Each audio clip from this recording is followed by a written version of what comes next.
పోతా ఉంటుంది, కాలము జరిగిపోతా ఉంటుంది. ప్రభువు రానయ్యున్నాడు అనేటువంటి ఒక మాట మీరు అర్థం చేసుకుంటే, ఆయనను మనం ఎంతవరకు నమ్మాము, ఒకవేళ ఆయన మన తరములోనే వస్తే ఆయనతో పాటు కలిసి దేవుని ఇంటికి వెళ్ళడానికి, మనం దేవుని పిల్లలము, దేవుని ఇంటికి మనం వెళ్ళడానికి సిద్ధపడి ఉన్నామా లేదా, సిద్ధంగా ఉన్నామా లేదా అనేటువంటిది ప్రతి ఒక్కరూ యేసుక్రీస్తుని నమ్మినటువంటి వారు పరీక్షించుకోవాలి. ఆయన వచ్చి మొదటిసారి వెళుతూ అన్నాడు కదా, నేను మరలా వస్తా, భూమి మీదకి మరలా వస్తా. నేను వచ్చినప్పటికీ మీరు నమ్మిన మార్గము, మీరు పట్టుకున్న విశ్వాసము, మీ రక్షణను గట్టిగా పట్టుకుని ఉండండి. నేను వచ్చి మరలా తండ్రి యొద్దకు మిమ్మల్ని తీసుకుని పోతాను. శిష్యుడికి అనుమానం వచ్చి అడిగారు కదా, మీరు మరలా వచ్చినప్పటికీ భూమి మీద సూచక క్రియలు ఏమిటి అన్నారు. అక్రమము ఎక్కువ అయిపోద్ది, అనేకులు హింసిస్తూ ఉంటారు, ప్రేమ తగ్గిపోద్ది. ఏ ప్రేమ? శరీర ప్రేమ కాదు, ఆత్మీయ ప్రేమ తగ్గిపోద్ది. అక్కడక్కడ కరువులు వస్తాయి, భూకంపాలు వస్తాయి, వరదలు వస్తాయి, జనం మీదకి జనం లేస్తారు, రాజ్యం మీదకి రాజ్యం, యుద్ధాలు జరుగుతాయి, భయంకరమైనటువంటి విపరీత పరిస్థితులు జరుగుతాయి అని చెప్పాడు మహానుభావుడు బైబిల్లో. జరగబోతున్నాయి అనేటువంటిది కాదు, జరుగుతూ ఉన్నాయి. అంటే ఏమిటి విషయం? నా రెండవ రాకడలో ఇవన్నీ జరుగుతాయి అని ప్రభువు చెప్పారు కనుక వీటన్నిటినీ మనం ఆలోచిస్తే ప్రభు రానయ్య ఉన్నాడు అని జ్ఞాపకం చేసుకోవాలి. సంఘమా, ఓ విశ్వాసి, దేవుణ్ణి నమ్మిన వారులారా, తప్పనిసరిగా ఆయన రాకడకు మనం ఎదురు చూడాలి. ఆయన రాకడకు మనం ఎదురు చూడాలి. చిన్న ప్రార్థన చేసుకుని వాక్య భాగానికి వెళ్దాం. పరిశుద్ధుడు అయిన ప్రేమగల మా తండ్రి, సర్వాధికారి, వందనాలయ్యా, స్తోత్రాలు స్తోత్రాలు స్తోత్రాలు స్తోత్రాలు స్తోత్రాలు ప్రభువా. ఏ ప్రాంతవాసులు నశించిపోవటం ఇష్టం లేక మీ కుమారుడు శ్యాముని ఎన్నుకుని ప్రతి ఒక్కరిని కూడా నీ తట్టు మళ్లించడానికి, ఆధ్యాత్మికమైనటువంటి బలమును పొందడానికి మీ కుమారుని అభిషేకించి ఇక్కడే కాదు ఆయా ప్రాంతాలకు వెళ్ళి, ఆయా రాష్ట్రాలకు కూడా వెళ్ళి నీ సత్య సువార్తను ప్రకటించడానికి మీరు ఎన్నిక చేసుకున్నారు, మీరు అభిషేకించారు. నీ కుమారు యవన ప్రాయములోని ప్రభువా తన సాక్ష్యాన్ని బట్టి, వాక్యాన్ని బట్టి అనేకులను నీ తట్టు మళ్లించుకోవడానికి ఈ మంచి సమయాన్ని శ్యామ్ మీద మీరు మోపారు. అది నీ కుమారుడు ఆయా ప్రాంతాలకు మోసుకుని వెళుతూ వస్తూ స్థానికం కూడా ఈ చుట్టుప్రక్కల ఉన్నవారు, క్రాప, ఆయా ప్రాంతాల నుంచి వచ్చేటువంటి వారిని కూడా బలపరచడానికి మీ దాసుని అభిషేకించి ప్రభువా ఈ స్థలములో చక్కగా అందరినీ పిలవనంపించి ఇలాంటి చక్కటి ప్రార్థనా కూడికలు జరిపించుకోవడానికి సహాయం చేశారు. ఇది మీ కృపే, కేవలం మీ దయను బట్టి, మీ కృపను బట్టి మీ కుమారుడు చేస్తున్న ప్రయాస వ్యర్థం కాకుండా అనేకమైనటువంటి నూతన ఆత్మలను ఈ బిడ్డకు మీరు అప్పగించమని ప్రార్థిస్తూ ఉన్నాం. అయినా ఆత్మ లేనిదే మేము పరదేశకు చేరలేం. నీ ఆత్మ కావాలి.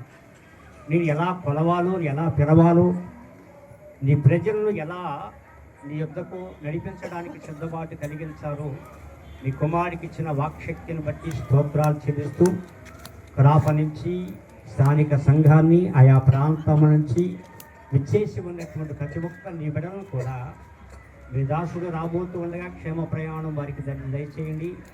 ఈ ట్రాఫిక్లో చక్కగా తన మార్గం ఇచ్చి ఇక్కడికి రావడానికి సహాయం చేయండి.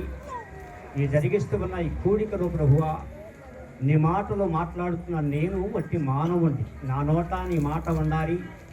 నీ బిడ్డలందరి హృదయంలోనికి వెళ్ళి ఇది నిజము, ఇది రక్షణ మార్గము అనేటువంటి ఆలోచన కలిగించమని ప్రార్థిస్తూ ఉన్నాం. మైకు శబ్దం ద్వారా ఈ స్థలానికి రాలేక చుట్టుప్రక్కల ఉన్నటువంటి వారిని కూడా నీ వాక్యం వైపుకు వారి చెవి ఇవ్వడానికి సహాయం చేయమని ప్రార్థిస్తూ ఉన్నాం. ఈ దయగలిగిన హస్తము తోడించి ఈ పిల్లలందరూ మీ వాళ్ళే, దాసుడు మీ వాడు, మీరు మాట్లాడమని, మీ మాటలు మాట్లాడితే మేము జీవిస్తాం ప్రభువా. మీ దయచూపమని ప్రార్థిస్తూ మీ నామానికి మహిమ తెచ్చుకోమని యేసు క్రీస్తు పేరిట అడుగుచున్నాం పరమ తండ్రి. అందరూ ఆమేన్ చెప్పండి, గట్టిగా చెప్పండి. నన్ను విడువక ఎడబాయక దాచితివా నీ చేతి నీడలో, యేసయ్యా నీ చేతి నీడలో. అందరూ చప్పట్లు పడదామా? నన్ను విడువక ఎడబాయక దాచితివా నీ చేతి నీడలో, యేసయ్యా నీ చేతి నీడలో. సిలువలో చాపిన రెక్కల నీడలో, సిలువలో చాపిన రెక్కల నీడలో, సురక్షితముగా నన్ను దాచితివా, సురక్షితముగా నన్ను దాచితివా. కన్నీటి బ్రతుకును నాట్యముగా మార్చి ఆదరించిన యేసయ్యా. చెప్పండి. కన్నీటి బ్రతుకును నాట్యముగా మార్చి ఆదరించిన యేసయ్యా. నన్ను విడువక ఎడబాయక దాచితివా నీ చేతి నీడలో, యేసయ్యా నీ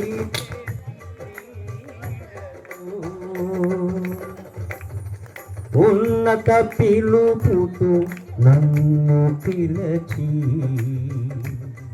ఉన్నత పిలుపుతో నన్ను పిలచి, నీవున్న చోటున నేనుండుటకై, నీవున్న చోటున నేనుండుటకై, పిలుపుకు తగిన మార్గము చూపి నన్ను స్థిరపరచిన యేసయ్యా.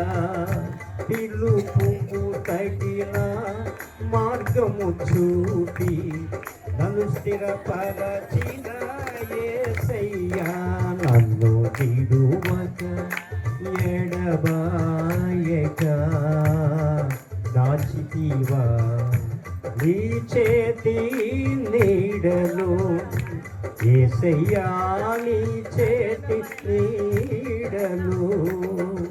దేవునికి మహిమ కలుగునగాక. హల్లెలూయా.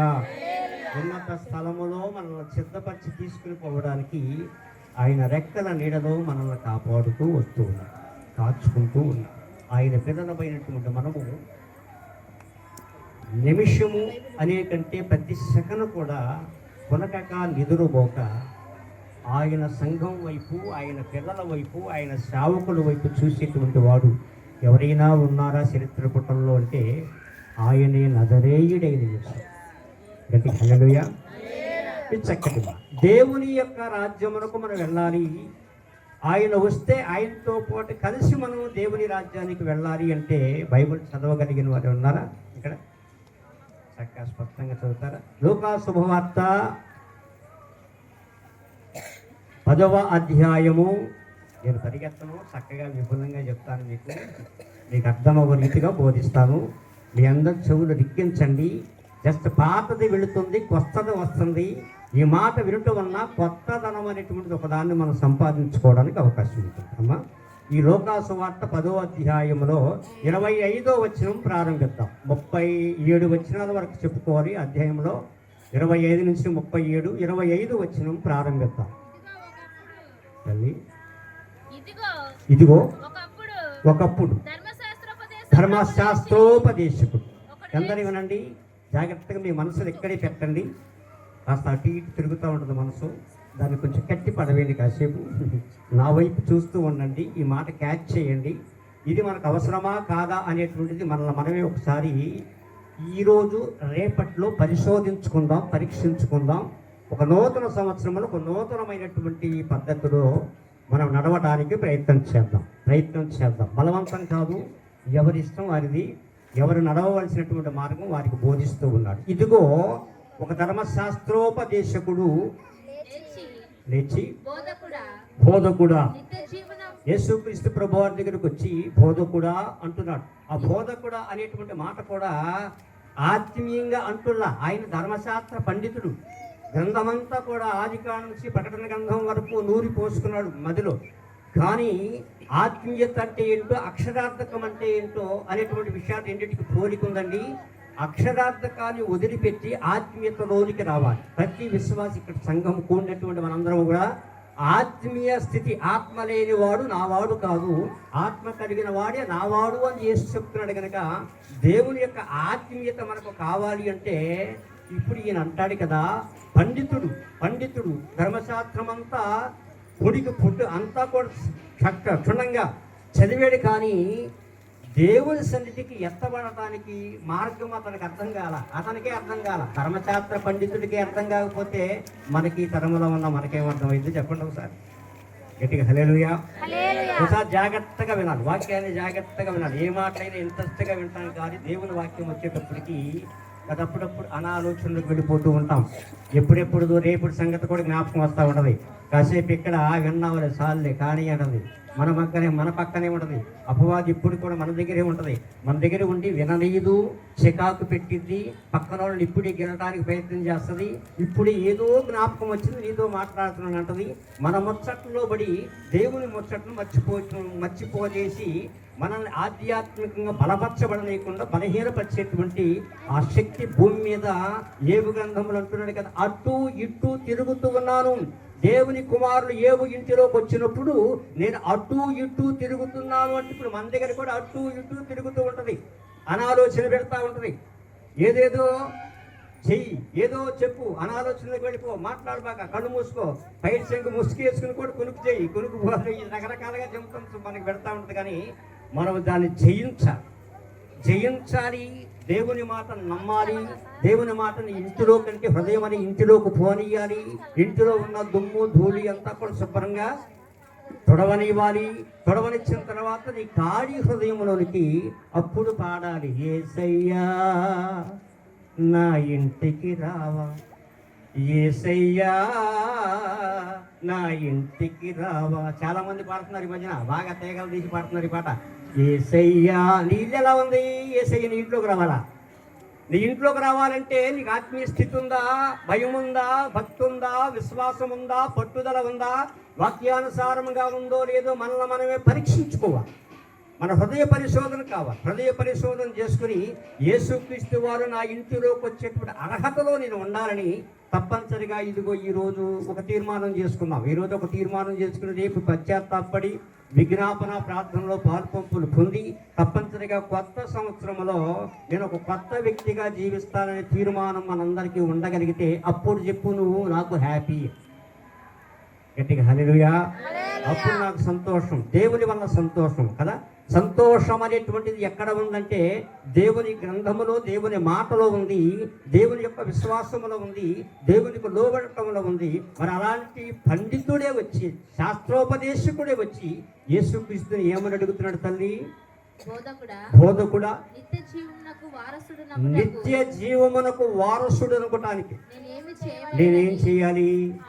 ఇప్పుడు మీరు కూడా అడుగుతారా, పరలోక రాజ్యం పోవాలంటే ఏం చేయాలయ్యా? ఓ భాస్కరో, పరలోక రాజ్యానికి పోవటానికి నేనేం చేయాలి? ఇది మాట అక్కడ అడుగుతుంది ఆయన. మరి ఆయనకేం తెలీదా అంటే ఇప్పుడు యేసు ప్రభు అంటున్నాడు ఆయనతో చెప్పు, అక్కడే ఉండు. అందుకు ఆయన అన్న చోట అందుకు యేసుక్రీస్తు వారు ధర్మశాస్త్రం అంటే బైబుల్ నందు ఏమి వ్రాయబడి ఉంది?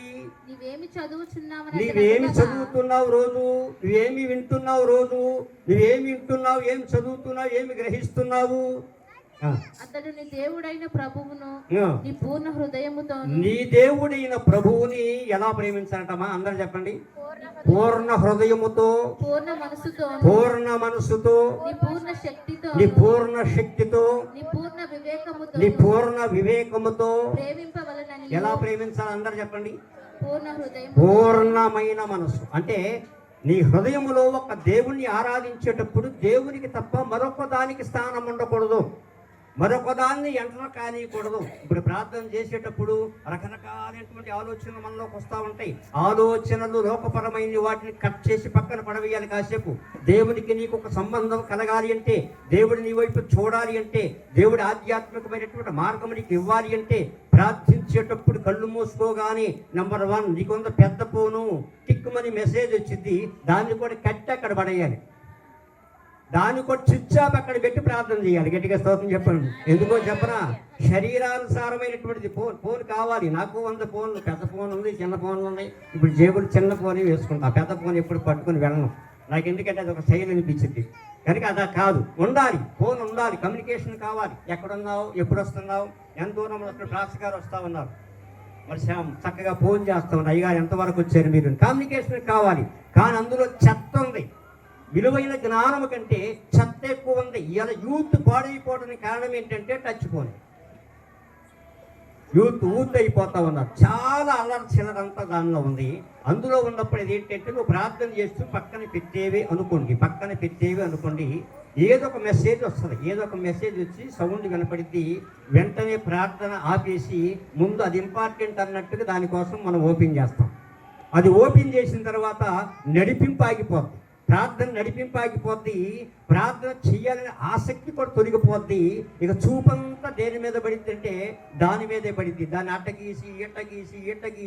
పెట్టి ఇదంతా చూపేలోపు ఆవిడంతా వస్తుంది. ఆవిడంతా వచ్చేటప్పటికి ఎవరో ఒకళ్ళు వస్తారు పలకరియటానికి. అమ్మా అక్క బాగున్నావా, చెల్లి బాగున్నావా అనే లోపు ఈ ప్రార్థన చేద్దామని సిద్ధపాటు కలిగినటువంటి మనసు కాస్త దొంగిలించేసింది సైతాన్. ఫోన్ దొంగిలించేసింది.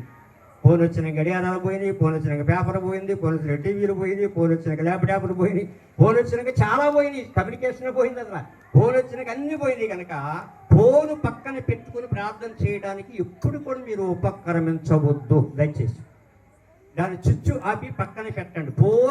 ఫోన్ కంటే గొప్పవాడు మనం ఆరాధిస్తున్న దేవుడు. గట్టిగా 2 చేతులు జల్లి చెప్పండి. చెప్పలేమన్నారా? ప్రార్థనకి ఫోన్ ఒక ఆటంకం, న్యూస్ పేపర్ ఒక ఆటంకం, టీవీ ఒక ఆటంకం, ముసలమ్మ ముచ్చట్లు ఒక ఆటంకం, అటు ఇటు ధ్యానం చేయటం ఒక ఆటంకం, రకరకాలైనటువంటి మాటలు వినటం. ఈ మధ్య గోళ్ళకు చెవులు ఉన్నాయి అంటారా? తెలుసా మీకు అన్నమాట? గోళ్ళకు చెవులు ఉంటాయా? చెవులున్న మనిషిగా గోడక ఏనా? మనుషులకి ఆ ఇంట్లో మాట్లాడుకుంటుంది. ఇంట్లో మనకు అవసరమైందని ప్రార్థన ఆపి లేచి వెళ్ళి గోడకు చెవి పెట్టింది ఒక ఆమె. గోడకు చెవి పెట్టి ఆ ఇంట్లో సంగతులన్నీ తీసుకుని పోయి ఈ ఇంట్లో చెప్పటానికి ప్రార్థన కంటే వేగిర పెడతాం. ఆ మంచి ఆత్మీయత కలిగింది, మంచి పాట పాడుతుంది, మంచిగా ధర్మశాస్త్ర పాండిత్యం కలిగినటువంటిది, ప్రవచన వాక్యం కూడా చెప్పేటువంటిది. ఆ ఇంటిలో ఉన్నది ఈ ఇంటిలోకి చెప్పాల్సిన అవసరం అంతా వచ్చిందంటే రేపింది ప్రార్థన ఆత్మీయతను పోగొట్టింది. కనుక నేను చెప్తూ ఉన్నాను, అటు ఇటు మాటల వద్దు. నువ్వు నడుస్తున్న మార్గం వైపు వెళుతున్నప్పుడు నీ చూపు అటు కానీ నీ చూపు ఇటు కానీ చూడబాక తిన్నగా దేవుని యొక్క మార్గంలో వెళ్ళు. తిన్నగా దేవుని యొద్దకు వెళ్ళు. కూర్చుని ప్రార్థన చేసేటప్పుడు నీ మనసు నిగ్రహించుకో. పదే ఆలోచనలు పక్కన పడవి. అనేక సమస్యలు తిరుగుతూ ఉంటే రీల్లాగా దాన్ని పక్కన పడవి. కాసేపు తండ్రికి నీకు సంబంధాన్ని కలుపుకోండి. తండ్రి వింటున్నాడు, ప్రార్థన వినే దేవుడైనా ప్రార్థన వినేడి పావనుడా, ప్రార్థన మాకు నేర్పుమాయా. ప్రార్థన వినే దేవుడు, ఆయన వినే దేవుడు, కనే దేవుడు, మాట్లాడే దేవుడు, ఉన్నవాడు. కనుక ఆయనతో నీ సమస్య చెప్పుకుంటూ ఉన్నప్పుడు పొరపాటును కూడా పరధ్యానం కలగకూడదు. అవసరమైనటువంటి ధ్యానం కలగకూడదు. అనవసరమైనటువంటి ఆలోచన మనకు రాకూడదు. కనుక నీ హృదయం ఎలా ఉండాలి అని చెప్తూ ఉన్నాడంటే, ఓ ధర్మశాస్త్ర పండితుడా, నువ్వు చదవలేదా? నీ పూర్ణ మనసుతో దేవుణ్ణి ప్రార్థన చేయి. నీ పూర్ణ మనసు, నీ పూర్ణ శక్తి, నీ పూర్ణ వివేకము, నీ పూర్ణ హృదయముతో. హృదయాలు ఉన్నాయా మనకి? తలకాయ కూడా అవుతుంది. అదేంటమ్మా హృదయం లేకుండా మనం ఎట్టుంటాం? మరి చెప్పొచ్చావు పాస్టర్ గారు, అది మనకు గుప్పిడంత ఉంటుంది. దానికి కొన్ని కవాటాలు ఉంటాయి, అందులోని రక్తం పంపు చేయబడింది, అందులోనే రక్తంలోని జీవ ఆయువు, దేవుడు వదిన ఆయువు ఉంది. అది లేకపోతే, అది పంపు చేయకపోతే, గుండె ఆగిపోతే, ఒక్క సెకండ్ ఆగిపోయినా మానవుడికి లేడు భూమి మీద. గట్టిగా స్తోత్రం చెప్పండి. అది నువ్వు నిద్రపోతున్నాను, వెళుతున్నాను, వస్తున్నాను, పండుకున్నాను, లేచినా అది లబ్డప్ అనే శబ్దంతో గుండె ఆడుతూనే ఉంటుంది. నిద్రపోతున్నప్పుడు శరీరానికి రెస్స కావాలి అనుకుంటాం, గుండె కూడా రెస్స కోరుకుందే అనుకోండి గుండె కూడా రెస్స కోరుకుంది అనుకోండి, మాట్లాడాలి, ఇక్కడే ఉండాలి. గుండె కూడా ఈరోజు నేను పని చేయనులే, నేను ఆగిపోతాను అనుకోండి. రాత్రి భలే కబుర్లు చెప్పాడయ్యా, అది కొందామన్నాడయ్యా, ఇది కొందామన్నాడయ్యా, అయ్యా తెల్లారు లేచి అది చేద్దాం ఇది చేద్దాం అన్నాడయ్యా, పొద్దున్నే లేవలేదయ్యా. పొద్దున్నే ఏంటి విషయం అంటే గుండె రెస్స కోరుకుంది. గట్టిగా స్తోత్రం చెప్పండి. ఆ రెస్స కోరుకునేటువంటి గుండె ఒక్క సెకండ్ కూడా ఆగకుండా పనిచేయటానికి ఈ కట్టెలో ఆ ఇంజన్ లాంటి గుండెని పెట్టిన వాడు దేవుడు. గట్టిగా హల్లెలూయా చెప్పండి, రెండు చేతులు పైకెత్తండి. కనుక అలాంటి సత్యం మనల్ని జీవింపజేయటానికి, ఆ పిడికిడంత గుండె పెట్టి గుండెలో ఆయన నివాసం చేయటానికి ఆయన వాక్యాన్ని మనకు పంపించి, ఆయన కుమారుడు యేసుక్రీస్తు వారిని పంపించి అంటూ ఉన్నాడు కదా, నీ కార్యము జరగాలి అంటే, నువ్వు ఆత్మీయంగా జీవించాలి అంటే, నువ్వు బలంగా ఉండాలి అంటే నీ గుండెను ముందు పదిలపరుచుకో అంటాడు. నీ గుండెను మార్చుకో. గుండె మారాలి, శరీరం మారటం కాదు, అక్కడ గుండె మారాలి. గట్టిగా స్తోత్రం చెప్పండి. ఇదివరకు నా కుర్ర వయసులో ఇదంతా మెట్లుగా ఉండేది, చుట్టూ నల్లగా నిగనగలాడుతూ ఉండేది, బాగా లావుగా కూడా ఉండేవాడిని. ఏదైనా సరే ఇసిరాడు మారేసేవాడిని. ఇప్పుడుందా ఏంటి అన్నయ్య 75% రాలిపోయింది అన్నయ్య అంటాడు ఒక ఆయన పాతకర్మలు. వయసు పెరిగే కొద్ది అన్ని రాలిపోతా ఉంటాయి. అన్ని రాలిపోతా ఉన్నా సరే నీ చివరి రోజు వరకు నీ గుండె పనిచేయడానికి దేవుడు కృపించారు. అందును బట్టి మీకు స్తోత్రం చెప్పండి. ఆ గుండె విరామం లేకుండా పని చెయ్యాలి అంటే ఆ గుండెలో చెత్త ఉండకూడదు, కానీ ఆ గుండెలో ఆత్మ ఉండాలి. గట్టిగా స్తోత్రం చెప్పండి. ఆత్మ దేవుడికి నువ్వు ఆ స్థానం ఇవ్వాలి. ఆత్మదేవుడు నీలో ఉంటే ఆ గుండెను జీవింపజేస్తాడు. ఇక్కడ ప్రాణం వదిలిపెట్టవలసి వస్తే ఆయనే దూతలను పంపించి మన ప్రాణాన్ని పరదేశకు తీసుకుని పోతాడు. మన నిత్య జీవరాజ్యం ఎక్కడంటే భూమి మీద లేదండి. భూమి మీద నువ్వు ఎన్ని సంవత్సరాలు జీవించినా నిత్యము జీవము అనేటువంటి దొరకదు. నువ్వు పరలోకానికి ఎత్తబడిన తర్వాతే నిత్య జీవము నీకు దొరుకుతుంది. నువ్వు అక్కడికి విశ్రాంతిలోకి వెళ్ళాలి. అందుకే అంటే ప్రయాసపడి భారమును మోసుకుంటూ ఉన్న సమర్థ జిల్లారా, నా యొద్దకు రండి. మీ గుండెలో ప్రయాసం ఉంది, మీ గుండెలో భారం ఉంది, మీ గుండెలో దిగులుంది, మీ గుండెలో బలహీనత ఉంది, మీ గుండెలో చికాకు ఉంది, మీ గుండెలో అనేక రకాలటువంటి ఆలోచనలు కలిగి గుండె బొరివెక్కిపోయి నేను బ్రతుకుట కంటే సత్యం మేలు అనుకున్నా సత్యం మేలు కాదు, కానీ నీకు 60-70 సంవత్సరాలు దేవుడు రాస్తే అంతవరకు చివరి వరకు ఉండాలి అంటే ఆ గుండెతోనూ ఆరాధించాలి దేవుణ్ణి. ఆ గుండెలో ఆరాధన కలగాలి. ఎందుకంటే పూర్ణ శక్తి, పూర్ణ బలము, పూర్ణ వివేకము, పూర్ణ ఆలోచనతో నువ్వు దేవునికి ప్రార్థించే. పూర్ణ మనస్సుతో. మనస్సు అన్నా, హృదయము అన్నా, గుండె అన్నా ఒకటే పాత్ర. బాగా గుర్తుపెట్టుకోండి. మనం విచిత్రమైనటువంటి మాటలను చెప్పుకోవడం ఇక్కడ మీ సైడ్లో చెప్తా ఉన్నా నేను. ఈ గుండె పెట్టిన దేవుల్లో ఈ గుండెలో నుంచి ఆరాధన చేయాలి. దావీదండి యెషయి, ఒబేదు, నుజావెత్తు అనేటువంటి ఆమెకు పుట్టారు. నుజావెత్తు మోయాబీరాలు. వీళ్ళ గొర్రెల మేపే మందల దగ్గర పరిచయం అయ్యి యెషయి ఆ నుజావెత్తును చేసుకున్నాడు. తర్వాత ఆమె ఈయన బట్టి మారుమోంచు పొంది మంచి ప్రార్థన భక్తురాలైంది. గట్టిగా స్తోత్రం చెప్పండి. ఆమెకి 9 మంది పుట్టిన తర్వాత కాస్త దూరముగా నుజావెత్తును తీసుకుని వెళ్ళి అక్కడ పెట్టి రహస్యంగా కలుస్తూ ఉండగా చివరివాడిగా పుట్టినవాడు దావీదు. ఈ దావీదు చివరివాడిగా పుట్టినటువంటి దావీదు అన్నయ్యలు కలవని ఇట్లా, అక్కలు కలవని ఇట్లా, అన్నయ్యలు కలవని ఇట్లా, 2 అక్కలు 7 అన్నలు ఎవరో కలవని ఇట్లా కొట్టేస్తా ఉన్నారు, నెట్టేస్తా ఉన్నారు. వెంటనే తల్లి నేర్పింది ఏంటంటే, మమ్మల్ని రక్షించిన దేవుడు నిన్ను కూడా రక్షిస్తాడు నాయనా. నువ్వు ఒంటరి వాడివి కావు, దేవుడు నీకు జంటగా ఉంటాడు. అన్నయ్యని కలవనీరు, అక్కలు కలవనీరు కనుక నువ్వు ఒంటరిగా చీకటిలో ఉన్నా, వెలుగులో ఉన్నా, పొలిమేరల్లో ఉన్నా, అరణ్యంలో ఉన్నా దేవునికి చక్కగా పాట పాడు కొడుకా, చక్కగా ప్రార్థన చేయి కొడుకా. నీ హృదయముతో చెయ్యి, నీ హృదయముతో చెయ్యి. హృదయముతో చేసే ప్రార్థన వెంటనే వినేటువంటి వాడు ఎవరంటే మనం ఆరాధిస్తున్న దేవుడు. అందుకే దావీదు రాస్తాడు, విరిగి నలిగిన హృదయముతో ప్రార్థన చేయువారి ప్రార్థన నువ్వు అలక్ష్యము చేయువాడివి కాదు. విరిగి నలిగిన హృదయం కావాలి. ఈ హృదయము కొన్నిసార్లు కఠినంగా ఉంటుంది, కొన్నిసార్లు కోపంగా ఉంటుంది, కొన్నిసార్లు తాపంగా ఉంటుంది, కొన్నిసార్లు సంతోషముగా ఉంటుంది. సంతోషము కంటుంటే ఇక మిగతా 10 గంటలు కోపంతోనే ఉంటుంది, తిరుగుబాటుగా ఉంటుంది. ఒకసారి కొట్టేస్తానంటది, ఒకసారి తిట్టేస్తానంటది, ఒకసారి రకరకాలుగా మారిపోతూ ఉంటుంది. కనుక దేవుణ్ణి నమ్మిన మన గుండె ఎప్పుడు కూడా మెత్తనిదిగా ఉండాలి. గట్టిగా స్తోత్రం చెప్పండి. ఎప్పుడు కూడా హృదయపూర్వకంగా దేవుని ఆరాధన చేసేటువంటి వారిని కావాలి. హృదయపూర్వకంగా దేవుని ధ్యానం చేసే వారిగా మనం ఉండగలిగితే తప్పనిసరిగా నువ్వు నిత్య జీవరాజ్యాన్ని అనుభవిస్తావు. ఈ ధర్మశాస్త్రోపదేశకుడిగా చెప్పి మొదటి ఆజ్ఞది, ఇది మొదటి ఆజ్ఞ. రెండవ ఆజ్ఞ చెప్తూ ఉన్నాడు కదా, నిన్ను వలె నీ పొరుగు వారిని ప్రేమించాలి.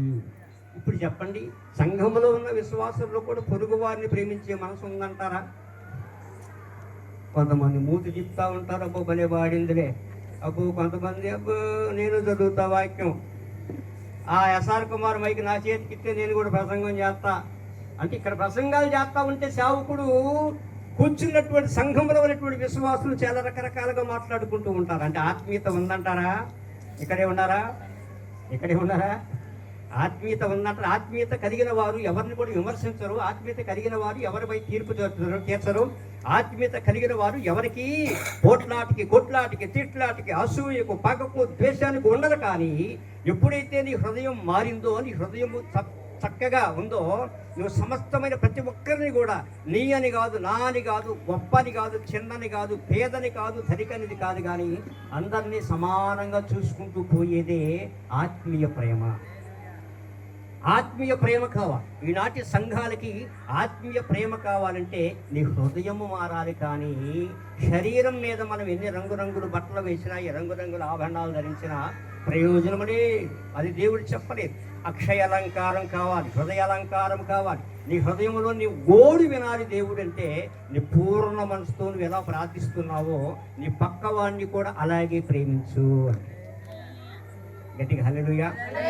నీ పక్క వారిని కూడా అలాగే ప్రేమిస్తున్నామా? మా పక్క సహోదరుని చక్కగా ప్రేమిస్తున్నామా? మా పక్క సహోదరుని చక్కగా ప్రేమిస్తున్నామా? అరవరిక లేకుండా వారితో మాట్లాడుతున్నామా? కపటం లేకుండా మాట్లాడుతున్నావా? వైరాగ్యం లేకుండా మాట్లాడుతున్నావా? సెటైర్లు వేయకుండా మాట్లాడుతున్నావా?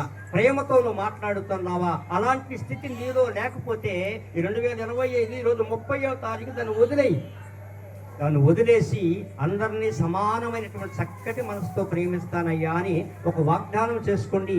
దేవుడు తప్పకుండా నిత్య జీవాన్ని మీకు అనుగ్రహించునగాక. గట్టిగా హల్లెలూయా. మరి ఆ పండితుడికే అర్థం కాల, ధర్మశాస్త్రోపదేశకుడు అట. ధర్మశాస్త్రోపదేశకుడికే దేవుణ్ణి ఎలా ప్రేమించాలో తెలియదు.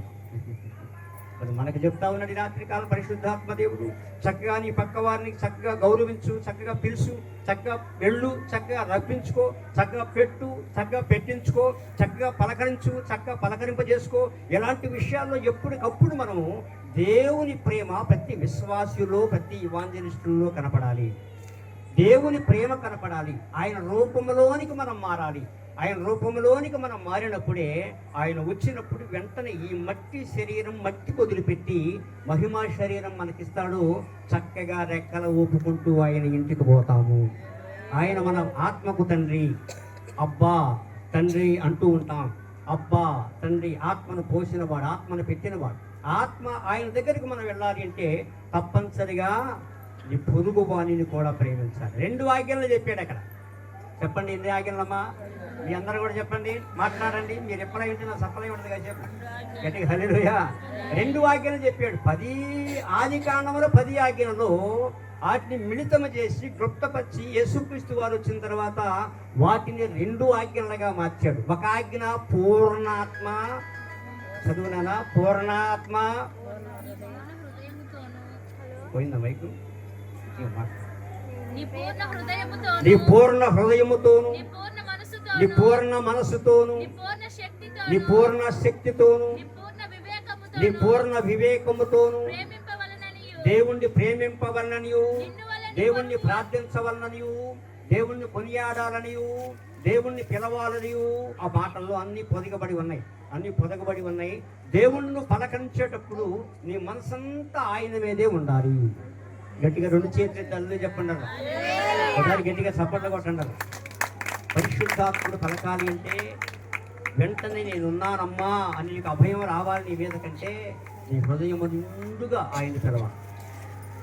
అందుకో చక్కటి పాట కూడా ఉంది కదా, పూర్ణ మనసుతో పరిపూర్ణాత్మతో పూర్ణ బలముతో ఆరాధించేదా. వస్తే పాడ నాతో పాటు. పూర్ణ మనసుతో పరిపూర్ణాత్మతో పూర్ణ బలముతో ఆరాధించేదా. నూతన సృష్టిగా నన్ను మార్చినందున నీకే నా స్తోత్రార్పణలు. హల్లెలూయా. ఒక నూతనమైన వ్యక్తివిగా నువ్వు కనపడాలి అంటే నువ్వు పూర్ణ మనసుతో నువ్వు పూర్ణ శక్తితో దేవుని ప్రార్థించాలి. ఓ ధర్మశాస్త్ర పండితుడా, ఓ పరిసయ్యుడా, నువ్వు బైబుల్ చదువుతున్నావు, శాస్త్రోపదేశకుడివే, కానీ ఈ రహస్యం నీకు తెలియలేదయ్యా. నేను చెప్తూ ఉన్నాను, దీన్ని పాటించు. తప్పనిసరిగా నువ్వు పూర్ణ మనసుతో దేవుని ప్రార్థిస్తే తప్పనిసరిగా నువ్వు దేవుని ఇంటికి వెళతావు అని చెప్పడానికి ఆ శాస్త్రోపదేశకుడు యేసుక్రీస్తు బోధించినటువంటి బోధ. ఇప్పుడు పూర్ణ మనసుతో ప్రార్థించినప్పుడు మనము మన పక్క వారిని కూడా అలాగే చూడాలి. ఈ పక్క వారిని అలా చూడాలి. సహోదర ప్రేమ అంటున్నాడు కదా, ఊరికి సెకండ్ ఇచ్చుకుని వెళ్ళిపోవటం కాదు. అక్కడ అబ్బా ఎంత కారణమైందన్నయ్యా కలుసుకున్నని ఇలా కౌగిలించుకుని వీపు సరి చేయటం కాదు. అక్కడ అదో ఇక్కడే ఉన్నారా, అది కాదు అసలు. అది కాదు. ఏంటి? పక్కవాడిని ప్రేమిస్తా. తన కష్ట సుఖాల్లో నువ్వేమైనా పాలు పంపులు పొందగలుగుతున్నావా? అతని కష్ట సుఖాల్లో అతని కొరకు ఏమైనా ప్రార్థన చేస్తా ఉన్నావా? అతని కష్ట సుఖాల్లో అతనికి ఏమైనా పరిచర్య చేసేటప్పుడు ఊతమేమైనా ఇస్తున్నావా? వచ్చింది నేను అనుకున్నా వస్తుందని అంటుంది మొన్న ఆమె. ప్రవచించే వాక్యం ప్రవచిస్తుంది, చాలా ప్రవచిస్తుంది. బలిపీఠం దగ్గరకు వచ్చి కూర్చుంటుంది. మా సంఘంలో బలిపీఠం దగ్గరకు వచ్చి కూర్చుని ప్రవచించేటువంటి తనము కూడా దేవుడికి ఇచ్చిన తర్వాత ఎదుటి మనిషికి చిన్న గాయమైందని నువ్వు అనే మాట ఏంటి? మా ప్రార్థన చేద్దాంరా, ఆ గాయం కట్టుబడి తినాలి కానీ అలా అనుకుని అంటుంది. అయ్యింది, నేను అనుకున్నా నువ్వు పడతావని అంట. ఇది ఆత్మీయ ప్రేమేనంటారా? ఇక్కడే ఉన్నారా? మాట్లాడరా? ఇది ఆత్మీయ ప్రేమేనా? అలా తిరస్కరించవచ్చా? అతని హేయభావంతో మాట్లాడొచ్చా? అతని షటైర్లు వేయచ్చా? ఆ వ్యక్తి మీద వేయకూడదు. కానీ నువ్వు ఆత్మీయ జీవము కలిగిన మనిషి అయితే తప్పనిసరిగా ప్రార్థన చేద్దాంరా. ఇప్పుడు అందరం ఉన్నాము, అందరే కలిసి ఆ రేగిన గాయము కొరకు ప్రార్థన చేద్దాం. గాయము రేపువాడు ఆయనే, గాయము కట్టువాడు ఆయనే. గాయము కట్టుబాటేటువంటి ఆయన నీ కొరకు ఆ గాయము తగిలింది కనుక తప్పనిసరిగా అందరము చేతులు చాపి ప్రార్థన చేద్దామని ఎప్పుడైతే మన అందరికీ ఆ మనసు వస్తుందో నిజంగా నువ్వు నిత్య జీవరాజ్యానికి సిద్ధపడినటువంటి వ్యక్తివి. గట్టి హల్లెలూయా. అది కొనుగో. అది ఉదాహరణకి బైబుల్లోనే ఉంది, అదే అధ్యాయంలో ఉంది. 37 చదువునారా?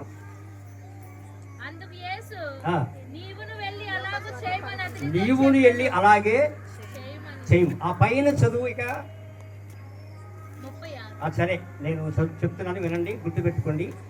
ఒక ఆయన యెరూషలేము నుండి యెరికో పట్టణానికి దిగిపోవచ్చు ఉన్నాడు. యెరూషలేము సమృద్ధి కలిగిన ఇల్లు, యెరూషలేము ధూపం వేసే ఇల్లు, యెరూషలేము సమాధానము కలిగిన ఇల్లు, యెరూషలేము సమృద్ధి కలిగిన రొట్టెలు కలిగిన ఇల్లు.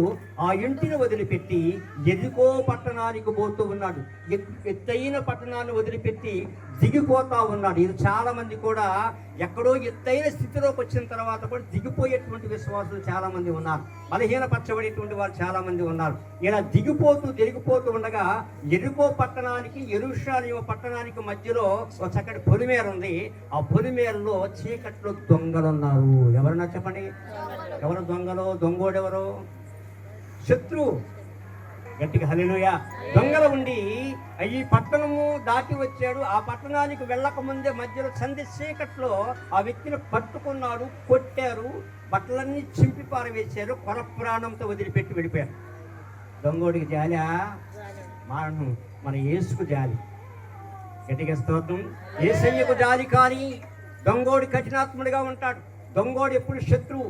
భూమి మీద ఎవరిని చెరుపుదామా, ఎవరిని కొడదామా, ఎక్కడ యాక్సిడెంట్ జరిగిద్దామా, ఎక్కడ తాగుబోతులు చేద్దామా, ఎక్కడ జోదగాండం చేద్దామా, ఎక్కడ పల్టీలు కొట్టిద్దామా, మంచి ప్రవశిస్తా ఉంది, ఈ ప్రవశని ఎక్కడ ఆపేద్దామా, బాగా పాడుతా ఉంది, ఈ పాట ఎక్కడ ఆగేద్దామా, ఎప్పుడు ఏ పరిస్థితుల్లో ఏ శిక్ష కలిగిద్దామని దొంగోడు ఎప్పుడు కూడా ఆత్మీయ విశ్వాసులు ప్రక్కనే తిరుగుతూ ఉంటాడు. జాగ్రత్త సుమాండి, వాడిని మన పక్కకు రానివ్వకండి, మనలోనికి రానివ్వకండి, వాడి మూతికి మన చెవి పెట్టవాకండి. ప్రార్థనకి వెళ్తున్నారా, ప్రార్థనకి అంటాడు, ఏం చేస్తాడైనా అంటారు. ఇలా రకరకాలుగా మనం మొసకొట్టి ఆత్మీయ స్థితిలో కాస్త భయం భక్తి కలిగి దేవుణ్ణి వెతకడానికి, దేవుణ్ణి ప్రార్థించుకోవడానికి వెళుతున్నటువంటి భక్తుల్ని ఈరోజు సర్వం ఆపివేస్తామన్న రోజుల్లో మనం ఉన్నాం. ధనాపేక్ష పెరిగింది, మోసాలు పెరిగినాయి, ఎంటర్టైన్మెంట్స్ పెరిగినాయి, ఆడంబరాలు పెరిగినాయి. ఇవన్నీ కూడా వాడియే, దేవునివి కావు. నువ్వు నన్ను నమ్మేవు, నా తట్టు నువ్వు ఉంటే నీ తట్టు నేనుంటా, నీకు ఏది కుదువు కాదు అంటట్టు. గట్టిగా హల్లెలూయా.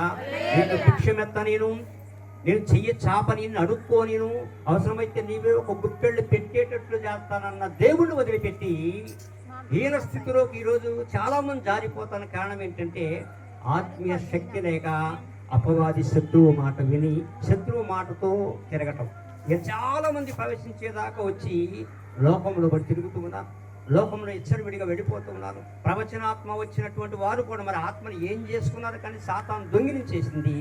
దేవుని పిల్లలు దిగదారిపోతున్న రోజుల్లో మరి ఇలాంటి యవ్వన పిల్లలైనటువంటి శాముని, ఇంకా నెహెమ్యా కూడా చక్కటి దర్శనం, వీరందరూ కూడా చక్కటి యవ్వన ప్రాయములైనటువంటి బిడ్డలను ఎన్నుకొని మళ్ళీ ఆత్మను రేకెత్తించడానికి, మళ్ళీ బలపరుచుకోవడానికి, మళ్ళీ దేవుడు తన బిడ్డను తన వైపుకు తిప్పుకోవడానికి ఎన్నో రకాలుగా పనిచేయిస్తూ ఉన్న రోజుల్లో మనం. గట్టిగా స్తోత్రం చెప్దామా, గట్టిగా హల్లెలూయా చెబుదామా, దగ్గరగా చెబుదామా, ఇంకొక చల్లగా ఉందా, చలిగా ఉందా, గట్టిగా హల్లెలూయా. గట్టిగా రాదు, అందుకే నేను కొంచెం పొడిగిస్తా ఉంటాను. దేవుని పిల్లరా, దేవుణ్ణి కలిగిన మనము, దేవుడి ఆత్మయ్య ఉన్నాడు కనుక దేవుణ్ణి ఆరాధించేవారు కూడా ఆత్మతోను సత్యముతోను మనం ఆరాధించాలి. దేవుడు ఆత్మయ్య ఉన్నాడు కనుక దేవుని పోలికలోనికి విశ్వాసులు మార్చబడాలి, సంఘ బిడ్డలు మార్చబడాలి. అక్షరార్థకం కాదు, అక్షరము సంపును, ఆత్మ జీవింప చెయ్యును, ఆత్మ లేని వాడు నావాడు కాదు. ఇప్పుడు వెంటనే ఈ బాటలో ఎరికో పట్టణానికి వెళుతున్నటువంటి అతను కొట్టబడ్డాడు, శరీరం అంతా గాయాలైపోయినాయి. ఆ మూట ఏదో ఉందో బుధానా, ఏదో అడుక్కుని భిక్షాటం చేసుకునేటువంటి వాడేమో ఆ ప్లేట్ ఒకసారి దిక్కుంది, ఆ బట్టలన్నీ కూడా చెల్లాచెదరి చేసి పారివేశారు, కొట్టి ఆ రోడ్డు ప్రక్కన పడేశారు. ఆ రోడ్డు ప్రక్కన పడివేసిన తర్వాత చీకటి పడింది. చీకటి పడగానే ఒక లేవీడు ఇటు దాటుకుంటూ వెళుతున్నాడు. ఒక లేవీడు దాటుకుంటూ వెళుతున్నప్పుడు ఆ మొర్ర అనే మొర్ర వినపడింది, కానీ విన్నాడు, కానీ అక్కడ సడన్గా ఆగి మళ్ళీ కదిలి వెళ్ళిపోయాడు. నేనేమన్నా కదిలిస్తే మన పరిశీలన చేయాల్సి వస్తుందేమో, అసలు నీళ్ళు ఏమైనా పోయాల్సి వచ్చిద్దేమో, నేను గాయాలు ఏమైనా కట్టవలసి వచ్చిద్దేమో అని అతను దాటిపోయిన తర్వాత యాజకుడు వచ్చాడు అతనికి ఎదురుగా. మరి యాజకుడు కూడా వచ్చి అతను కూడా దాటిపోయాడు. మొదటి వాడు దాటిపోయినట్టు అతను కూడా దాటిపోయాడు. అతను కూడా దాటిపోయిన తర్వాత ఇక మూడో వ్యక్తిగా వస్తా ఉన్నాడు సమరయుడు. గట్టిగా స్తోత్రం చెబుదామా. సమరయుడుకు ఆత్మీయ ప్రేమ తెలుసు, సమరయుడుకు యేసుక్రీస్తు యొక్క మనసు తెలుసు, సమరయుడికి చక్కటి జాలి కలిగిన వాడు గనక ఆ మొర్ర వినపడుతున్న స్థలానికి వెళ్ళాడు. అతను రక్తపు మొడుగుల్లో పడిపోయి రక్తము గడ్డ మామూలు అట్లగా కట్టి పరప్రాణముతో కాసేపటికి ప్రాణం పోద్ది అన్నంతగా మూలుగుతూ ఉన్నప్పుడు ఆ మూలుగు దగ్గరికి వెళ్ళాడు. అతని దగ్గర తిత్తిలో ద్రాక్షారసం ఉంది, నూనె ఉంది. వెంటనే అతను కాగడ అక్కడ ముట్టించి పెట్టి గాయాలన్నీ నీళ్లతో శుభ్రంగా కడిగేశాడు, ద్రాక్షారసంతో శుభ్రంగా కడిగి వేశాడు. తైలం వేసి ఆ తైలం మీద తనకున్న గుడ్డ చింపి కట్లు కట్టాడు. ఏం కట్టాడమ్మా చెప్పండి రా, ఏముందో ఉందా అక్కడ, మీరు చదువుకున్న తర్వాత ఉంది అక్కడ. ఆ కట్లు కట్టి ఆయన ఎక్కి వెళ్ళవలసినటువంటి గాడిద మీద ఈ వ్యక్తిని ఎక్కించుకొని పూటకోలవాని ఇంటికి తీసుకుని పోయాడు. ఎక్కడికమ్మా? ఇప్పుడు హోటల్ అంటారు ఇంగ్లీష్లో. ప్రతి ఒక్కళ్ళు కూడా ఎక్కడికి వెళ్ళేవారు, హోటల్కి వెళ్దాం కదా. మేము కూడా 10 మంది పాస్టర్గారు చర్చిలో ప్రార్థన చేస్తే భోజనం అక్కడ చేయించలా, హోటల్కి వెళ్దాం పదండి అని తీసుకెళ్ళాం. 10 మందికి భోజనం అక్కడ పెట్టించేసాం. గట్టిగా స్తోత్రం చెప్పండి. ఎందుకంటే అక్కడ 4-5 కూరలు ఉంటుంది, ఇక్కడ వండేవాళ్ళు కడిగేవాళ్ళు లేక అక్కడికి తీసుకెళ్ళి పెట్టించాం. అలాగే పూటకోల వాని ఇంటికి తీసుకుని పోయి ఆ పూటకోల ఇంటి వారి యజమానికి అడుగుతున్నాడు, ఇతను ఎక్కడో కొరప్రాణంతో పడి ఉంటే కాస్త గొంతులో నీళ్లు పోసానయ్యా, గాయాలు కట్టేనయ్యా, కట్లు కట్టి మీకు ఎంతకు తీసుకుని వచ్చానయ్యా, ఇతను కోలుకొని స్పృహ వచ్చి ఎక్కడికి వెళ్ళాలో ఏ మార్గమున వెళ్తాడో అంతవరకు వెళ్ళే ఓపిక వచ్చేంతవరకు ఇతనికి నువ్వు పరిచర్య చెయ్యి. చెప్పండి ఏం చెయ్యి? పరిచర్య చెయ్యి అని. మళ్ళీ రెండవ రోజు తన జేబులో 2 రోకలు ఉంటే అవి కూడా ఆ యజమానికి ఇచ్చి, హోటల్ ఆయనకి ఇచ్చి అంటున్నాడు కదా, ఇది వాడు, ఇది నీ పని కొరకు వాడు. అంతా ఇంకా ఏమైనా అతను నీకు అచ్చి ఉన్నాడు అనుకోండి, ఇంతకు మించి ఖర్చు ఏమైనా అనుకోండి, నేను మళ్ళీ దూరంగా వెళుతున్నాను, మళ్ళీ తిరిగి ఇటే వస్తా వచ్చి ఇంకేమన్నా అతను అప్పు పడి ఉంటే ఆ అప్పు కూడా నేనే మాట్లాడరే ఉందంటారు ఈనాటి విశ్వాసంలో ఆ ప్రేమ. చెప్పరేమన్నారా? ఈనాటి ఆత్మీయ ప్రేమ అలాంటి ప్రేమ కావాలి. నీ వల్ల పొరుగు వాడిని ప్రేమించడం అంటే ఇది ప్రియాల. పొరుగువాని ప్రేమ, ఇరుగు పొరుగువాని ప్రేమ కావాలి. చక్కటి పలకరింపు కావాలి. కపటము లేని ప్రేమతో, కపటము లేని ప్రేమ కలిగినటువంటి వారిగా మనం ఒకరినొకరు ఇచ్చి పుచ్చుకోవాలి, పలకరించుకోవాలి, వెళ్ళాలి, రప్పించుకోవాలి, పిలవాలి, పిలిపించుకోవాలి. అమ్మా అంటే అమ్మా అంటారు, అయ్యా అంటే అయ్యా అంటారు. మన వైరాగ్యముగా పిలవకుండా చక్కగా ఆత్మీయ ప్రేమతో నువ్వు పలకరిస్తే ఎక్కడికి వెళ్ళినా నువ్వు జీవింపచేస్తాడు దేవుడు. గట్టిగా హల్లెలూయా. నువ్వు ఎక్కడికి వెళ్ళినాను నీతిమంతుని గుణము నీలో ఉంది కనుక, నీతిమంతుని స్థితి నీలో ఉంది కనుక, నీతిమంతుని యొక్క మాట నీలో ఉంది కనుక లోకములో ప్రపంచంలో నువ్వు ఏ దిక్కుకు వెళ్ళినా పిడికిడి మెతుకులు దొరుకుతాయి. హాయిగా నీ ప్రయాణము కొనసాగిద్ది. ఎక్కడ కూడా ఏది కొన్ని ఆటంకము కలగదు. నోరు మంచిదైతే ఊరు మంచిదవుతుంది అంటారు. నోరు చేదైందైతే నీ స్థితి కూడా చేదైపోతుంది. ఇప్పుడు ఎస్ఆర్ కుమార్ అంటూ ఎక్కడికన్నా ఏదైనా ఊరికి వెళ్ళాడు అనుకోండి, నేను లోకంలో ఉన్నప్పుడు మంచి వెర్రమీక అదంతా పోయింది. ఇప్పుడు అదంతా పోయి చివరికి ప్రభువారు మంచి గొప్ప భాగ్యాన్ని నాకు ఇచ్చారు. గొప్ప భాగ్యాన్ని నాకు ఇచ్చినప్పుడు ఇప్పుడు ఎవరు కనపడ్డా, చిన్న పిల్లలు కనపడ్డా, పెద్దవారు కనపడ్డా, అన్నయ్య బాగున్నారా, అమ్మగారు బాగున్నారా, పిల్లలు బాగున్నారా, ఈ మాటలో ఉన్నటువంటి మాధుర్యం మరి దేనిలో దొరకదు. అలా తగ్గి మనం మాట్లాడుతాం. ఆత్మ మనలో ఉంటే ప్రేమ కలిగిన వాక్కు మన నోట వస్తుంది. ఆత్మ మనలో ఉంటే ఇరుగు పొరుగు వారిని కూడా నీతో సమానంగా చూసుకుంటాం. నీవని పొరుగు వారిని ప్రేమిస్తాం. ఇప్పుడు చెప్పండి, ఆ కొట్టబడినటువంటి ఆ యొక్క వ్యక్తికి ఈ ముగ్గురులో పొరుగువాడు ఎవరంటారు? లేదా ఎక్కడ ఇంత విపులంగా చెప్పినా, ఒక ఆయన దాటిపోయాడు, ఇంకొక ఆయన దాటిపోయాడు, మూడో ఆయన దాటిపోలా. ఏం చేశాడు? గాయాలు కడిగాడు, రక్తపు మరకలని శుద్ధి చేశాడు, తైలం పూసాడు, కత్తులు కట్టాడు, గాడిద మీద ఎక్కించుకున్నాడు, ఆ పూట కూర వాని ఇంటికి తీసుకుని పోయాడు. ఇది పొరుగువాని ప్రేమ అంటే.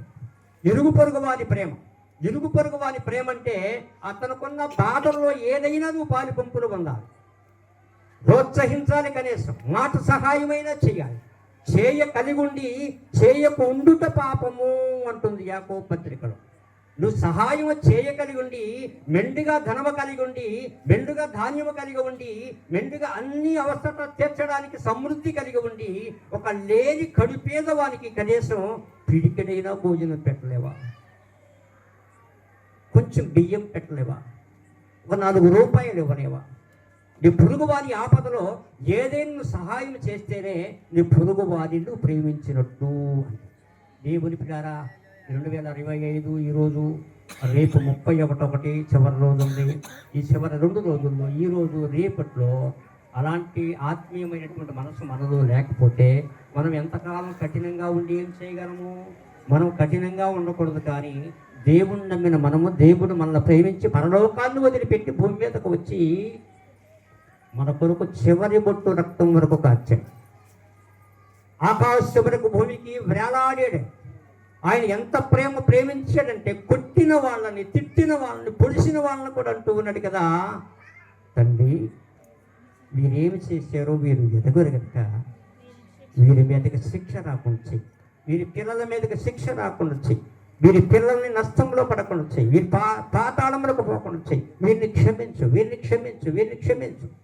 ఎక్కడైనా ఏదైనా కాడిగట్టు దర్శన గొడవ అయిందనుకోండి, దేవుని పిల్లమైనటువంటి మనం ఒకరికొకరు క్షమాపణ కోరుకోవాలి, క్షమించుకునేటువంటి మనసు ఎవరిదంటే మన కొరకై వచ్చి చివరి బుట్టు రక్తం వరకు కాచినటువంటి యేసు ప్రభువు చెప్పిన మాట. ఆ మాట నువ్వు పాటించాలి, ఆ మాట నువ్వు చూపించాలి, ఆ ప్రేమను చూపించాలి. అప్పుడే నీ పొరుగు వాళ్ళని ప్రేమించినట్టు. ఒకటి వాడిని ఎక్కడో కనపడ్డా అమ్మ బాగున్నారా, పిల్లలు బాగున్నారా అని. ఏం పోయింది, నేనేమి ఇచ్చాను ఆమెకి? 2 కిలో బంగారం ఇచ్చానా, వెండి ఇచ్చానా, నగదేం ఇచ్చాను, ఏమి ఇవ్వాలా. నోటారా చక్కగా ఆత్మీయంగా పలకరించుకుంటూ ఉంటాం. ఆమె కొన్ని విషయాలు చెప్తుంది, నేను కొన్ని విషయాలు చెప్తా, బలపరుచుకుంటాం, మళ్ళీ ఎటోళ్ళు అటు వెళ్ళిపోతాం. తప్పనిసరిగా వెళ్ళాలి. కనుక ప్రేమ అనేది మిగిలిపోద్ది. ఆ ప్రేమే నీ వెనక మిగిలేది. నువ్వేమీ తీసుకురాలా, ఏమీ తీసుకుని పోవు. కానీ నువ్వెంత సంపాదించినా, ఎంత ఉన్నత స్థితిలో ఉన్నా అంతా ఈ మట్టి మీద వదిలిపెట్టి వెళ్ళిపోవాల్సిందే. సమస్తము వదిలిపెట్టి వెళ్ళిపోవాలి. తల్లి గర్భములో పిండమై బయటకు వచ్చినప్పుడు తల మీద ఎంట్రుకు తప్ప నీతో ఏమీ రాలా. ఈ ఎంట్రుకు ఒక్కటే వచ్చింది, ఆ తల మీద ఎంట్రుకు వచ్చింది, బోడిగుండుగా రాలేదు. కానీ మొత్తానికి కాస్త వస్తా ఎంట్రుకలు పెట్టి పంపించాడు దేవుడు. గట్టిగా స్తోత్రం చెప్పరే. మళ్ళీ తిరిగి మొదటి స్థానం మనం ఎరగం. ఈ 60-70 సంవత్సరాలు వెళ్ళిపోయిన తర్వాత సమాధి పెట్టిలో పెట్టి తీసుకువెళ్ళేటప్పుడు కూడా దిగంబరిగానే వెళ్ళిపోతాం. ఎన్ని ప్లాట్లు కొన్నా, ఎంత బంగారం ఉన్నా, ఎంత వెండి ఉన్నా, పూచకు పుల్ల కూడా మన పెట్టిలో వేసి పంపిరే. ఎన్ని ప్లాట్లు కొన్నా, ఒక ప్లాట్ కూడా నువ్వు తీసుకుని పోలేవే. ఏది తీసుకువెళ్ళేటువంటి అర్హత నీకు లేదు. దిగంబరిగా వచ్చావు, దిగంబరిగానే వెళ్ళిపోతావు. గట్టిగా హల్లెలూయా. అందుకని ఈ బతికినటువంటి కొద్ది రోజులు, ఈ బతికినటువంటి కొద్ది దినములు ఒకరిని ఒకరు ప్రేమించుకుందాం, ఒకరి యందు ఒకరు ప్రార్థన చేసుకుందాం, ఒకరి యందు ఒకరు ఆదరణ కలిగించుకుందాం, ఒకరి యందు ఒకరు మాట్లాడుకుందాం ప్రేమతో. ఒకరి కొరకు ఒకరు ప్రార్థన చేసుకుని ఇంట్లో కూర్చొని ప్రార్థన చేసేటప్పుడల్లా నీకు తెలిసినటువంటి ఎవరైనా ఒక వ్యక్తి గాయపడి ఉంటే, ఎవరైనా ఒక వ్యక్తి రోగమరిలో పడి ఉంటే, ఎవరైనా ఒక వ్యక్తి హాస్పిటల్లో ఉంటే, ఎవరైనా ఒక అమ్మాయి కనలేక పురిటినొప్పులు పడుతూ ఉన్నా, ఎవరు ఉన్నా నీ చుట్టూ ఉన్నటువంటి వారిలో ఎవరు ఏ ఇబ్బందులో ఉన్నా ప్రార్థన చేయమని చెప్పిన వాడు యేసయ్య. గట్టిగా చప్పట్లు కొడదాం ఒకసారి. ఇంకొక మాట కూడా అన్నాడు, ఎవరైనా నీ మీద కాలు ఎత్తుతున్నారనుకోండి, నువ్వు ప్రార్థన కూర్చున్నప్పుడల్లా ఆ కాలు తీసేయమని చెప్పమాక ఆ కాలుకు మారు మనసు దయచేయి ప్రభువా. గట్టిగా స్తోత్రం చెప్పండి. అట్లా చాలా లోతైన విషయం అండి. నేను చాలా కఠినాత్ముడిగా ఉండేవాడు 35 సంవత్సరాల బ్యాక్ వెనక వెళ్ళిపోతే. ఆ కఠినత్వం అంతా పోయింది. ఈరోజు చక్కగా పిల్లలతో పిల్లోడుగా, పెద్దోడితో పెద్దోడుగా ఉండగలిగినటువంటి మనసు నాకు ఉందంటే దేవుడిచ్చిన కృప, దేవుడిచ్చిన భాగ్యం అండి. కేవలం రాజు గ్రంథం, ఈ రాజు గ్రంథమే కఠినాత్ముడైనటువంటి నన్ను మార్చేసింది. ఇప్పుడు ఈ క్రిస్మస్ పండుగలు వచ్చినా, జనవరి పుస్తకాలు వచ్చినా, నాటకాలు బోటకాలు ఆడేవాళ్ళు అండి. స్టేజీ నాటకాలు ఆడేవాళ్ళు, స్వరం రకరకాలైనటువంటి డెకరేషన్తో పెట్టుకుని అక్కడ చిన్న చిన్న పాటలు పాడుతా, గంతులు ఎక్కిస్తా, కుర్రాళ్ళని ఆడిస్తా పాడిస్తా ఉండేటువంటి ఆ మురుగు జీవితాన్ని తీసి పారవేసి దేవుడు ఈరోజు పవిత్రమైనటువంటి పరలోక రాజ్యానికి ఎత్తబడే స్థితిని కలుగు చేశాడు. ఆయన రాజు, మనందరికంటే రారాజు, రాజులకు రాజు, ప్రభువులకు ప్రభు. గట్టిగా హల్లెలూయా. కనుక దేవుని ప్రియరా, ఈరోజు ఈ మాటతో మీకు నేను ముగిస్తూ ఉన్నాను. ఎందుకు చెప్తానని మాట అంటే, ఈ సంవత్సరం అయిపోయింది. రేపు 31 12 గంటల 1 నిమిషానికి హ్యాపీ న్యూ ఇయర్ అనుకుంటూ, గులాలు జమ్ముకుంటూ, స్వీట్లు పెట్టుకుంటూ, పట్టుబట్టలు కట్టుకుని, సరిమంటలు వేసుకుంటూ, ఆ మంట దూకుతూ, ఈ మంట దూకుతూ ఉన్నందువల్ల నీకు హ్యాపీ రాదు. కానీ నీ పూర్ణ మనసుతో దేవుని మందిరానికి వెళ్ళి, నీ పూర్ణ హృదయంతో దేవుని మందిరానికి వెళ్ళి, నూతనమైన మనసు నాకు దయచేయి ప్రభువా, నూతనమైన హృదయం నాకు దయచేయి ప్రభువా, నూతన కార్యం నా పట్ల, నా కుటుంబం పట్ల జరిగించు ప్రభువా, ఒక నూతనమైన స్థితిని నాకు కలిగించు ప్రభువా అని నీలో ఉన్న కఠినత్వాన్ని తీసివేసుకుని మెత్తటి గుండె నువ్వు పెట్టుకోగలిగిన నాడే నీకు హ్యాపీ న్యూ ఇయర్. ఈ రొత్తంది పోతుంది, ఈ రొత్తంది పోతుంది. 2025 వచ్చింది పోయింది, పోతుంది. రేపు మాపు బాబు. గట్టిగా హల్లెలూయా. ఇది కాదు, సంవత్సరానికి హ్యాపీ కాదు, నీకు హ్యాపీ కావాలి. దేవుడు కోరుకునేది ఏంటంటే నీ గుండెలో సంతోషము కావాలి. సంతోషమే సమాధానమే, చప్పట్లు కొట్టండి. సంతోషమే సమాధానమే, సంతోషమే సమాధానమే, చెప్పనా సత్యమైన సంతోషం. ఈ సంతోషము నీకు కావలెనా, ఈ సంతోషము నీకు కావలెనా, ఈ సంతోషము నీకు కావలెనా, నేడే యేసు నొద్దకు రమ్ము. ఎక్కడికమ్మా? ఆత్మీయ సంతోషం కావాలంటే దానికి సమాధానపతి అయినటువంటి దేవుడు యేసుక్రీస్తు మాత్రమే ఇస్తాడు. కానీ ఏ అంగంలో దొరికేది కాదు, ఏ నీ భూ ప్రాపర్టీలు ఎక్కడ దొరికేది కాదు. నీ శరీర బలమైన, నీ డబ్బు బలమైన, నీ అందబలమైన, నీ హంగు బలమైన ఇవన్నీ ఇక్కడే వదిలిపెట్టి వెళ్ళిపోవాల్సిందే. మనం వెళ్ళవలసిన మార్గాలు రెండు ఉన్నాయి. ఒకటి మన తలపై నిత్య జీవరాజ్యం, కాళ్ళ క్రింద పాతాళము. పాతాళములో అగ్ని ఆరదు, పురుగు చావదు, బగబగ మంటలు మండుతూ ఉంటాయి. ఈ నరుని ఆత్మ మంటల్లో పడవేసి వేపుతూ ఉంటారట. ఈ పండగకి గారెలు వండుకుంటే గారెలు ఎలా వేగుతాయో నూనెలో అలా వేపుతూ ఉంటారట, కొరడాలు పెట్టి కొడతా ఉంటారట. అమ్మోని ఘోష తప్ప నెమ్మది అనేది దొరకదట. నెమ్మది అనేది దొరకనటువంటి ఆ ప్రాంతానికి, ఆ రాజ్యానికి, ఆ పాతాళ లోక రాజ్యానికి మనం వెళ్ళటానికి ఒప్పుకోబాకండి. నిత్య జీవరాజ్యానికి వెళ్ళి ప్రశాంతంగా నేను బ్రతకాలి ప్రభువా, నా హక్కు దయచే ప్రభువా, నాకు అర్హత దయచే ప్రభు అని ఎప్పటికప్పుడు ప్రతిరోజు కూడా ఇయర్ ఎండింగ్లో అయినా, కొత్త సంవత్సరం వచ్చిన తర్వాత అయినా పూర్ణ మనసుతో దేవుని ప్రార్థన చేసుకుని ఆ హక్కును సంపాదించుకోమని ప్రేమతో మీ అందరికీ మనవి చేస్తూ ఉన్నాను. హల్లెలూయా. పద్మ రాలేదా? గట్టిగా హల్లెలూయా. గట్టిగా దేవుని పిల్లరా, ఇక్కడ మీకు చెప్పినటువంటి మాట ఏంటంటే ఈ పొరుగువాని ప్రేమ చక్కగా స్పష్టంగా మీరు విన్నారు కదా. మీ పొరుగువారు ఎవరండి? పొరుగువారు ఎవరు? ఇరుగు పొరుగువారు ఎవరు? వీడియో చేస్తున్నాడు. ఇరుగు పొరుగు వారు ఎవరు?